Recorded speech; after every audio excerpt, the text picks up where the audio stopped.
morning, everyone, and welcome to 28 Newsmakers. I'm Andy Mahalchik. Our topic today, the First Union Arena at Casey Plaza, where it's been, where it is now, and where is it going. No doubt an exciting place, a fun-filled excitement center in Luzerne County, really for all of northeastern Pennsylvania.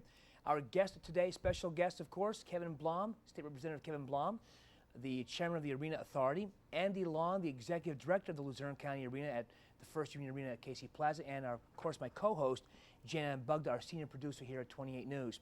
Before we go any further, let's take a trip back in time now. And quite frankly, this seems like it was so many years ago because there's been so much going on at the arena in Wilkes-Barre Township. But really, this was only about a year and a half ago, opening night in November of 1999. You know, I just want to stand here and look at you.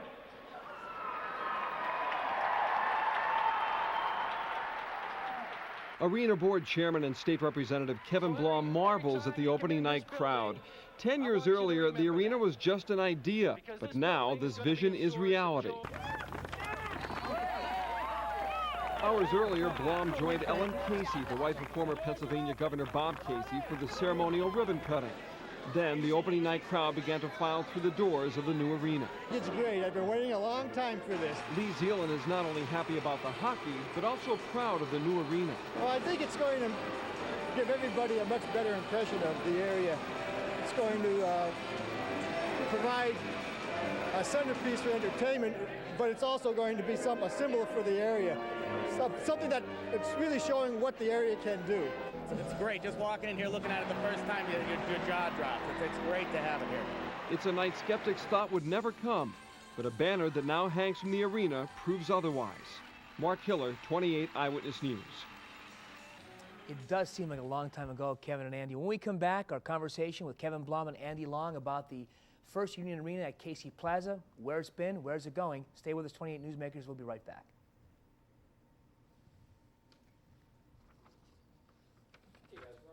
So, should I welcome back? Yeah, why don't you welcome back? Yeah. And I'll start the first question.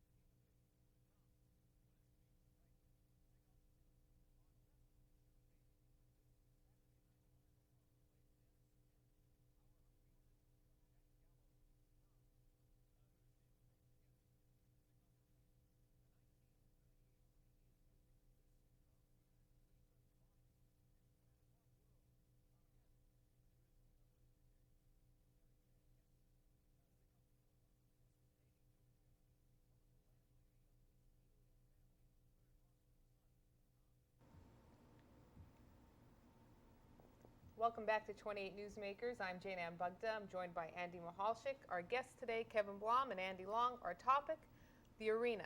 And our first question, gentlemen, did you ever think it would be this big of a success? Well, we knew it would be a success. That we had in Wilkes-Barre, Scranton, Pittston, Nanticoke, Hazleton, the largest metropolitan area in the country without this kind of a facility. And knew that our people would respond to the quality entertainment, the quality sports, and other things that go on inside this facility.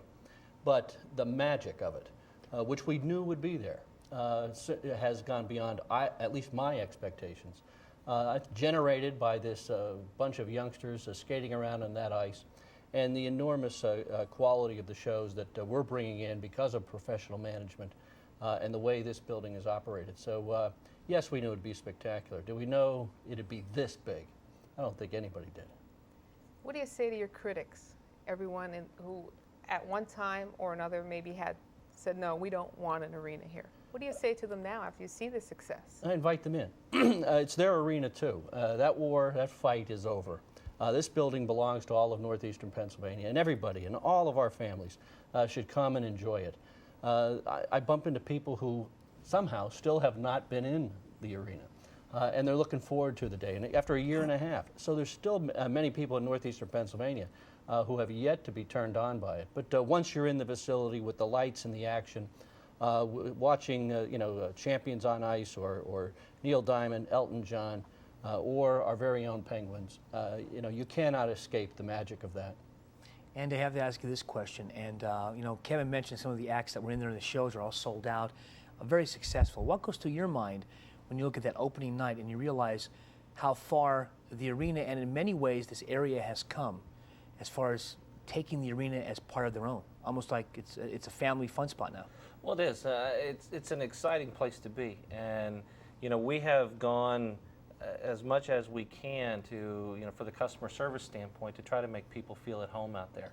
And it's just been a great experience in coming here, learning the history of not only this project but this area, and seeing where the potential was and actually fulfilling that potential. That was the great thing. I mean, we have done over 1 million people in our building now in just over 16, 17 months.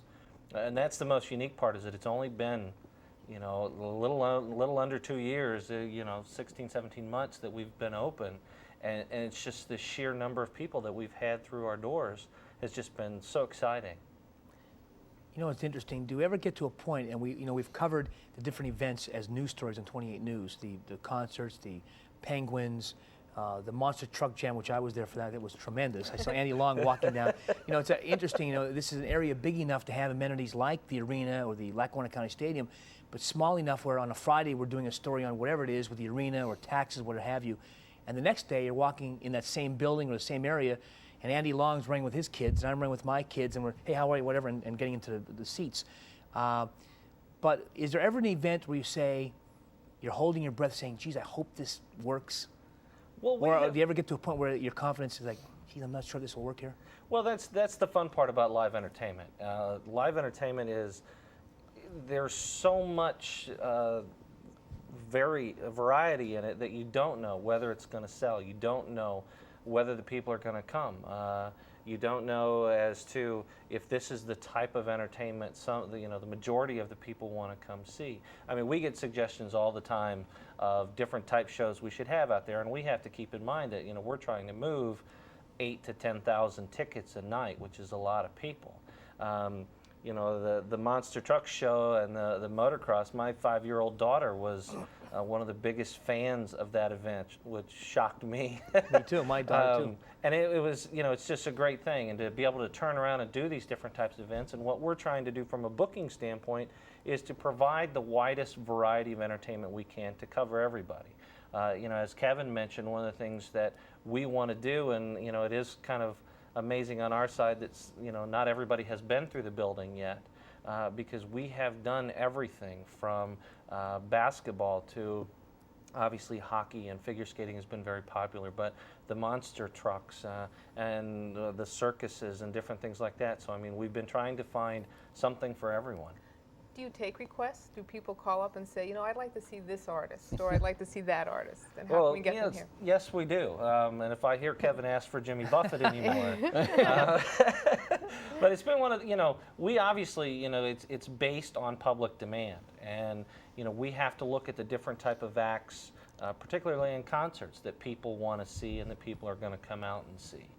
You know, a show like Prince was one of those shows that we knew, based on the demographics in the area and just the fact of how exciting his tour was, that it was something that was going to be very successful. But again, you're gambling as to whether people are really going to like the show or not and come and support it with their hard-earned dollars. How do you book an act? How do you go about that? How do you find Well, these concerts to come for the here? most part, and the good part on our side right now is that we're basically taking phone calls.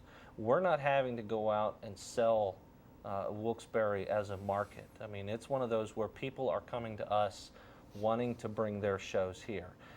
You know, a good example of, you know, Neil Diamond comes in place here, and, you know, people who do the Elton John show are somehow connected and all of a sudden find out about us and know how well the show does.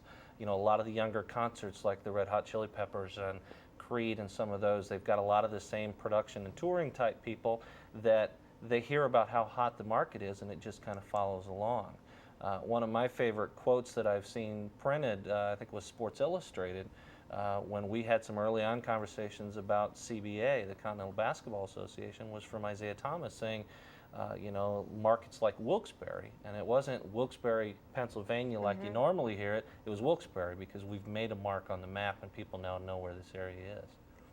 Do you compete with, say, like a Hershey or a Philly or like the Bryce Jordan Center for different concerts? Would they be in competition with us?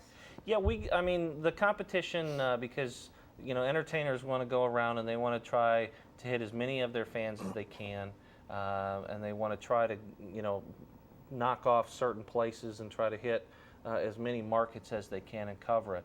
Obviously, we compete with Hershey. We compete with Bryce Jordan a little bit. They're a lot larger than we are, and a college town, so it kind of changes the demographics a little bit over there. Really, right now, the biggest competition that we deal with is being ourselves. I mean, we're going with shows. When you're doing 3 figure skating shows a year, you've got to watch out for, so many people only wanting to go to one of those shows. But I mean, the demand around here for entertainment has been so strong, as is shown by what's going on at some of the other facilities in the area now. Entertainment in general has kicked up in this market. Is it true, I have to ask you this question, Kevin, real quick. Is it true, you're mentioning Elton John, how word gets around about a market, that he wanted to come back because he was treated so well, his staff and him personally got such the royal treatment at the arena that he said, can we go back to, was it Elton John? Yeah, I mean, we get a lot of that. And it's, again, the customer service is not only from the patron on the front side, but it's the artist and the crew coming in on the back side. I mean, these guys get in there at 6 in the morning and are there until 2 o'clock at night doing a show, and it all depends on how well you treat these guys. But yeah, when it came around time to do the rehearsals for Elton John prior to his New York date, they came to us saying we want to play there. That's great. Also, let me have Andy not sell himself too short. We do get calls. Wilkes-Barre is on the map, but it's there because of the professional management that we have. We said all along in the development of this project, nobody's brother-in-law was going to run this building. There was going to be no politics in the operation of this building. We hired the best company we could possibly find, and the largest in the United States, SMG, and who Andy is employed by as well. And the oomph of this company, in addition to this gorgeous building, is a marriage that brings in the best shows. And there's a lot of talent involved in making sure who can come, who's a good fit in this market, and who's not. I think it's interesting. I have to point this out. When the one day I was waiting in line for a ticket for something, and it was a long line. I forgot what it was for. And a lady came up to me, a real sweet lady. She said, "Oh," and she stood behind me. She said, "I thought you guys in the media, or Michalczyk, whatever, don't you have a special entrance and a special parking place?"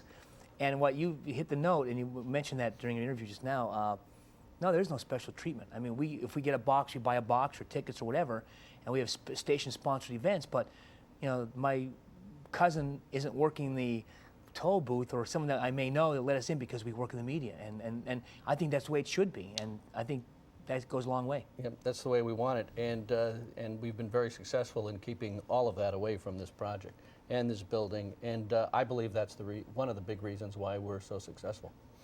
What do you hear from visitors from outside the area that come to our arena for the first time? Any comments? They love it. It's beautiful. Obviously, you have hockey fans from the 19 other cities in the American Hockey League coming here. And they have the best comments because they go and visit arenas throughout the league. I don't think there's any question that we have the best, the prettiest, the most functional facility in the American Hockey League, and you're talking about 20 buildings there. But also for concerts. You go out in the parking lot for an ice show or a major concert, and you see license plates from not only, well outside Pennsylvania. And they're coming here, and when they're leaving, they're talking about what a wonderful building, how there's not a bad seat in the house. That's a cliche. But with the First Union Arena at Casey Plaza, it's true. Obviously, the Penguins are the chief tenant. So how much has their success been attributed to the success of the arena? The Penguins last year finished out of 19 teams next to last. So there wasn't much success. But the excitement, I don't think anyone can question, was enormous. It was more so for our team, which finished next to last, than it was for the Calder Cup champions. We finished third in attendance in the American Hockey League last year. And we finished third again this year, beaten only by Philadelphia, who has the Spectrum, a much larger building, and Rochester, who has a much larger building. But the excitement of that team has nothing to do, I don't think, with their win-loss record. Obviously, this year with their success in the playoffs, I mean, we're so tickled, and the excitement with the whiteouts and everything else has just captured the imagination of northeastern Pennsylvania. The fun part with that is that we get calls from other people other cities. We had a group in from Laredo, Texas, looking at our building to see how it's put together, what things as they're going through the building process, primarily because of the reputation of how well the building's doing. And it's great to have these people come in and call us and contact us to see what's going right up here and why is the building becoming so successful. That it's a great thing when you're getting people in the industry, architectural firms, engineering firms who are calling you saying, what did you do? Okay. Well, we're going to take a short break. We have many more questions, much more to ask, and we'll be right back with 28 Newsmakers after this.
I'm Jane Ann Bugda, joined by my co-host Andy Michalczyk. We're talking with Kevin Blom and Andy Long about the arena, the success of the arena, what's coming, what's new.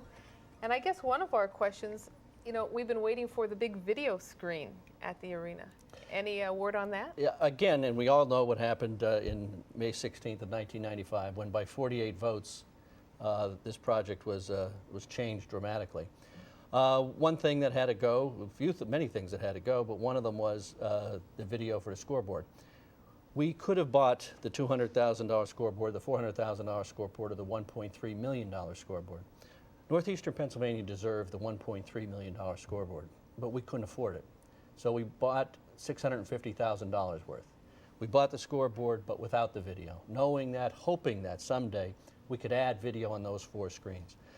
Because of the economy, the way it has been, we are working, we're not there yet, but we're looking at the possibility of tweaking some financing to free up some dollars to add video. We would love to be able to do that, and we're working on it. I don't know if we'll get there. That's a big ticket. You're talking for video about $750,000 to do that. So, but when and if it's here, it will add a whole nother dimension to events in the building. Being able to show little kids on camera and a whole host of tricks that makes the experience all the more enjoyable. Our people deserve it, but we will not spend money we don't have. If we can put a package of dollars together to make that big purchase, we want to do it. And I have to, Kevin knows when I call out times, it's not a sports call or entertainment call. It's what's wrong now call or what's the latest controversy. And I don't even want to call it controversy, but the question is, and Kevin says, ask me anything, no holds barred, the parking. And I called after, I think it was after the Monster Truck Show, we had some calls from people who said, it was muddy out there. We had a tramp through mud. Why don't they pave the rest of the parking lot? So, Kevin, why don't we pave the rest of the parking lot? For the 10th millionth time. But I call it arena mud, and people, it's a wonderful thing to have on the bottom of your shoes. Because if you have arena mud on the bottom of your shoes, Andy, that means you have an arena that you're walking And you get special towards. Dispensation from the bishop. Right. That means you have an arena, and we do. But again, because of that darn referendum, things had to be cut, and we did not have. I wanted all money into the building to make the building as special because they were forever decisions. That's what we call them. Is it a forever decision, or is it something we could add later? The parking lot, something you could add later. we had to pave a section of it for handicap parking. And because of finances, to try and sell our suites and sell our club boxes, which gave us money for bricks and mortar to do the kind of building we want to do, we had to pave that section for club seats and for handicap individuals. The rest will be paved, but again, that is another $650,000 to $700,000 nut that we have to crack in order to pave the other 2/3 of the parking lot. That is something that I think we're going to look at as far as doing a little bit each year. You know, we're never going to be able to come up with, retool the financing and come up with $750,000 for video and $750,000 for tar, for pavement. But can we do a little bit at a time? We're looking at that as well. Andy's staff is helping us out. People from First Union are who put their names on our bonds down in Charlotte, North Carolina. They're working with us. They know we want some of these things done, and they're being very cooperative. We hope we can do it. We don't know if we're going to get there, but we would like to do a little bit of it. What about the construction on Monday Street now, going to the arena? How will that help? Well, the construction out there is obviously, first and foremost, I think it's going to change the whole focus of Wilkes-Barre. You're going to see the traffic flow coming into and out of town change dramatically once the blow-through goes through by us straight to the mall. For us, from a traffic standpoint, I mean, we have had tremendous success with the parking flow coming in and out of the building, which we're tremendously happy with our staff and how we've done things out there. But it's going to add some new dimensions to things. We're going to have more lanes coming in. It'll hopefully get people in and out of there quicker. We're going to have to deal with some cross-traffic things that we're going to have to address as we're moving forward. And obviously, as we've done with any construction out there, it's something we've asked the public's patience as we're learning this process too.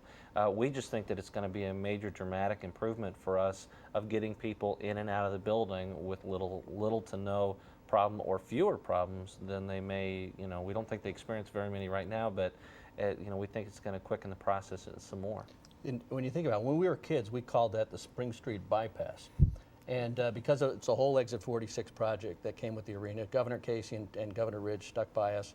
But when that's done, when Highland Boulevard punches through to Mundy Street, and Mundy Street is 5 lanes beautiful all the way out to the VA, I believe it's going to become the new front of the mall. That is where the cars are going to be. And then when you go down into East End on Spring Street, from the PNC Bank at Cole Street all the way out to Dunkin' Donuts, all that traffic is going to be removed because it's no longer going to be how you have to go. If you wanted to go to the mall, you're not going to have to go down Spring Street and up Mundy Street. You're now going to use what we call the Spring Street Bypass, which would finally be accomplished. So it is, as Andy said, going to have a big effect on the overall traffic pattern in that whole area of the city and township. I have a long-range question. What would it take to expand the arena? Well, it could be an awful lot of money to expand the arena. I don't think you're going to be able to expand the arena, but there's things that can be done, but it would be huge amounts of money. It would take another Governor Casey. It'd be a huge amount of money to add some things which would be nice amenities in the facility. I often think that if you did receive another huge grant, could you blow out the side of the wall towards the sidewalks, or the unpaved parking lot, and give us more meeting rooms, which had to be reduced, more office space, more storage space, which we desperately need. We're bursting at the seams down there. On the concourse level, you add a food court or something, which will reduce congestion in the concourses. And on the suite level, maybe we have a restaurant that's open even when the arena's closed. That's what you dream about. That's what you think about. But you can't even talk in terms of that's anywhere near reality, because it's millions and millions of dollars to do that. But conversely, let me play the devil's advocate here. A lot of the critics several years ago said it's too small, we need a bigger arena. But maybe could it be by its size, by its very nature, it's helped it become a success because it's big enough to handle the initial need, but not too big where you're going to have a large overhead and too many expenses. And we will always look at the bottom line. That's why we will, as I said earlier, we will not spend money we don't have. And I think you're right, Andy. This building has a character of its own now. It has an intimacy of its own. And but if we did do things Those are the things I think about that could financially continue to benefit the building and also make it more functional with storage and office space and meeting rooms. We have meeting rooms in the building. We can always add more. Many had to be cut when we lost the referendum. How many people does it take for staff for a concert or for a hockey game? How many people does the arena employ? Well, we employ a full-time staff of 21 on my crew. There is the Aramark Food and Beverage Company has a full-time staff of approximately 10. The majority of our work out there, because of the nature of the business we're in, is done through part-time employment. We run a contingent of about 400 or 500 people between our two offices that have to be there because that if you're doing an event every night of the week, not everybody can work every night of the week, and some of the people are doing jobs during the day, and so you've got to have the flexibility to work with the people that are your part-time crew. But we depend on, we live and die by those people.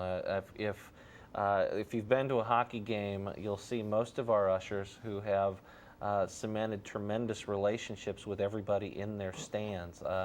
I've gotten calls from patrons who are wanting to know where a certain usher is because they haven't been at a game for a while. My staff has just taken such pride in this building, and it's tremendous. We talked about earlier with the hockey. My staff goes through withdrawals come summertime when hockey's not around. And it's a fun thing. They really enjoy being out there. They really enjoy making people feel at home at the building, and it's a fun staff to be around. And obviously, when you're working long hours and different shows and a wide variety of audiences, when you're going from Red Hot Chili Peppers to the circus, you get a totally different fan base coming through. Well, we have about a minute and a half left. Arena football, very popular. ESPN covers it. It's been written up in all the sports magazines about how the Doubting Thomases are nowhere to be found now. Can we get an arena football franchise here, Kevin or Andy? Is that in the works now? Is there a possibility of arena football at this arena? Yes, we're actively working on that. Nothing's concrete yet, but we would love to have, an AF2 franchise, arena football franchise in here. Hopefully next year, for April, May of 2002 would be ideal for this building, for the football fans of northeastern Pennsylvania. But again, it's something that is ongoing, working on it all the time. In fact, today Andy and I had several conversations about it, but it's not there yet. Can it be made? We have about a minute left, very quickly. Closing thoughts on the arena. What do you want people at home to know about the First Union Arena at Casey Plaza? Less than a minute to go. Andy first. Well, I'm very excited about this market. I always have been, and there's just so much potential in the Wilkes-Barre-Scranton area in northeastern Pennsylvania, and we're just very proud that the First Union Arena at Casey Plaza has played a major role in hopefully pushing this community to the next level. The arena is the #1 meeting place in all of northeastern Pennsylvania. Come, bring your kids, and enjoy it.